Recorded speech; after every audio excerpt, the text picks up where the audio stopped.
Tag TV brings you daily news bulletin from India. Breaking news and views from India. You're watching South Asia Newsline and here are the top stories we are tracking for you on Wednesday, the 6th of November. PM Modi congratulates Donald Trump on historic election victory, calls for boosting Indo-US ties. Pakistan claims PTI seeking help from foreign powers to move incarcerated Imran Khan abroad. And Afghanistan continues to rank as most dangerous country for childbirth, UNFPA reports.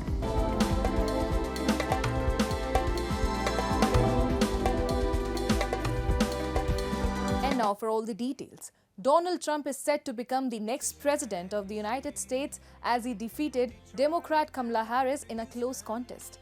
With this win, Trump has become the second US president to win a non-consecutive White House election. From Indian Prime Minister Narendra Modi to French President Emmanuel Macron, Republican candidate Donald Trump is receiving best wishes from leaders around the world, even as the official results are yet to be announced. Former US President Trump was cruising towards winning the White House race as one of the greatest political comebacks in American history. According to projections, Trump was all set to receive 270 electoral college votes, blocking Democratic candidate Kamala Harris' chance to win the polls. India is closely monitoring the likely impact of his presidency, particularly concerning trade relations. Recently, Trump, in his remarks this October, had slammed India's tariff policies, alleging that the country imposes some of the highest tariffs on foreign products among major nations. He vowed to introduce a tit-for-tat tax if he re-elected, which would impose similar tariffs on countries that he claims charge excessively high fees on American goods.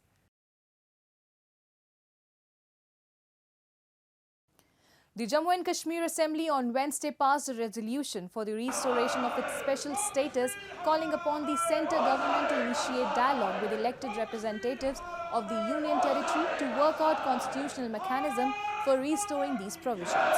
The resolution said that the Assembly reaffirms the importance of these special status and constitutional guarantees which safeguarded the identity, culture and rights of the people of Jammu and Kashmir and expresses concern over their unilateral removal.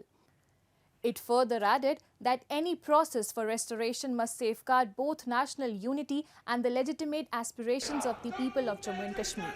This led to a ruckus in the House with BJP legislators opposing the resolution and all other members cutting across party lines, barring the Congress and supporting it. As the BJP members did not allow a discussion on the resolution, Speaker Abdul Rahim rather warned that he would put the resolution to vote. The BJP continued to protest and both sides raised slogans in favour and against the resolution.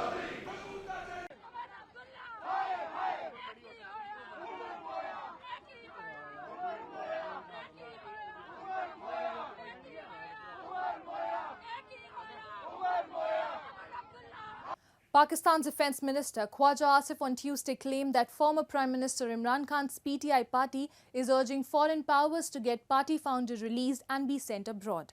Speaking during an interview, the minister also claimed that countries abroad are also ready to welcome the PTI founder, who remains incarcerated in Rawalpindi's Adaila jail since August 2023.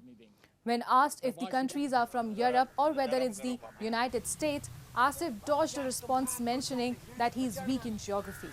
The PTI founder has been behind bars for more than a year after his conviction in the Toshak Khana criminal case and subsequent sentencing in other cases ahead of the February 8 elections, allegations that he has continued to deny.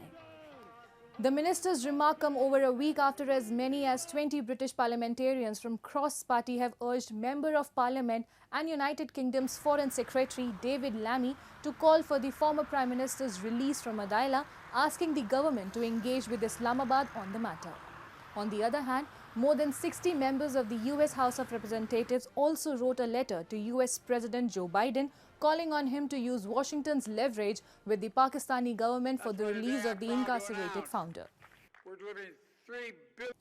Pakistani officials said on Tuesday they are aware of the Maldives government had recalled its ambassador to Pakistan after he met with the Afghan Taliban government's top diplomat in Islamabad without clearing it with his government.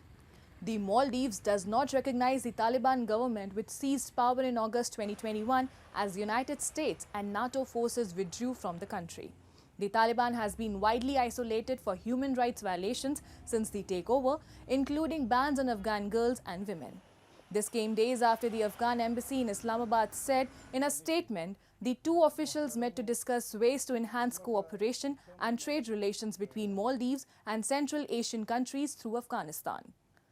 Since the Taliban ousted the Western-backed administration in 2021 and imposed an Austrian interpretation of Islamic law, no foreign country has yet officially recognized their government. But 3 years into their rule, Taliban authorities have been making diplomatic inroads.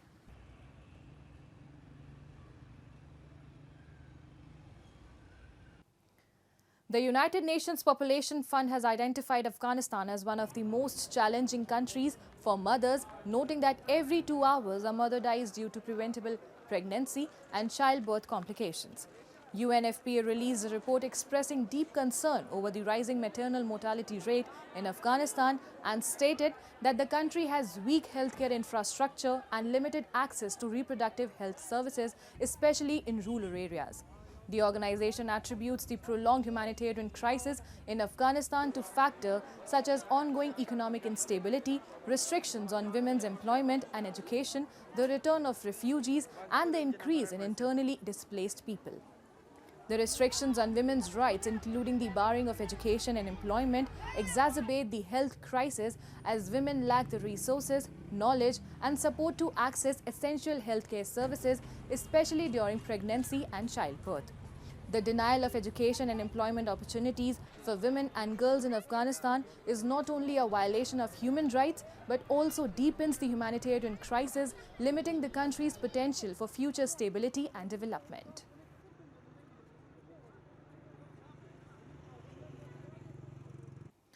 Nepal's Prime Minister KP Sharma Oli will be paying an official visit to China in the first week of December, multiple reports have suggested.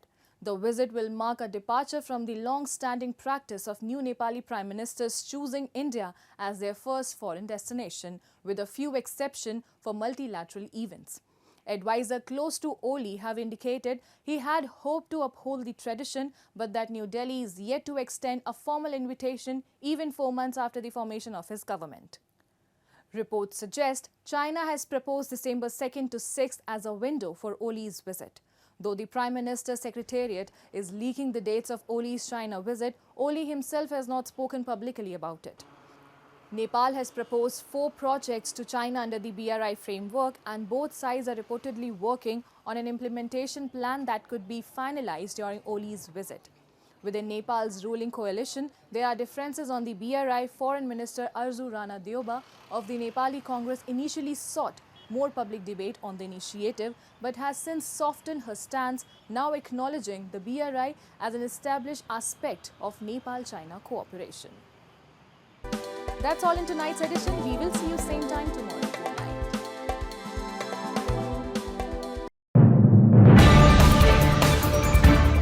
Tag TV brings you daily news bulletin from India.